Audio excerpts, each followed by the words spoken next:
منڈی لگتی، منڈی میں آ کے انسان کی قیمت مقرر ہوتی اور انسانوں کی خرید و فروخت ہوتی تھی۔ یہ حالات تھے موجودہ یورپ کے، یعنی 3 بڑے اعظموں کے حالات میں نے آپ کے سامنے بیان کی کہ انسانیت کس حد تک گر چکی تھی، لیکن اللہ تبارک و تعالیٰ کی یہ سنت جاریہ ہے کہ اللہ تبارک و تعالیٰ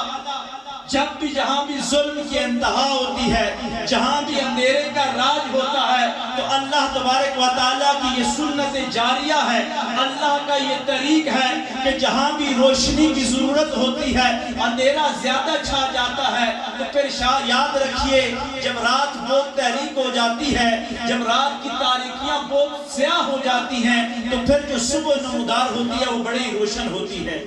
سردیوں کی لمبی راتیں ہیں، اگر لمبی رات آپ جاگیں، آپ کو نیند نہ آ رہی ہو تو آپ تہجد کے وقت اٹھ جائیں اور رکوع پھٹنے کا منظر دیکھیں تو آپ کو معلوم ہوگا کہ طویل رات کے بعد اجالے کا منظر کیا ہوتا ہے۔ اس اجالے میں اللہ تبارک و تعالیٰ نے اس دنیا کے گٹا ٹوپ اندھیروں میں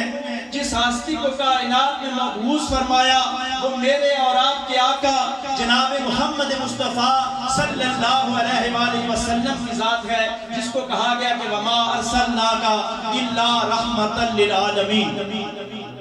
یہ رحمت کس طرح چمکی کہ آقا علیہ السلام جب تشریف فرما ہوتے ہیں تو 2 طبقے ایسے تھے اس وقت کائنات کے اندر، 2 طبقے ایسے تھے جو زیادہ پسے ہوئے تھے، جس طرح میں نے آپ کے سامنے ذکر کیا کہ انسانوں کو غلام بنا کر بھیجا جاتا تھا اور بچیوں کو زندہ درگور کیا جاتا تھا۔ اس رات آقا علیہ السلام کی ولادت پہ وہ سویبہ لونڈی کو جو ابو لہب آزاد کرتا ہے تو کائنات لوگوں کو یہ سندیسہ دے رہی ہے کہ لوگوں جس کو میں نے رحمت بنا کر بھیجا آج وہ رحمت للعالمین آ گیا ہے، آج دنیا میں پہلی عورت بھی آزاد ہو گئی اور آج دنیا میں پہلا غلام بھی آزاد ہو گیا۔ میرے آقا علیہ السلام کی تشریف آوری کا جو مین مقصد تھا وہ رحمت کو کائنات کے اندر پھیلانا تھا،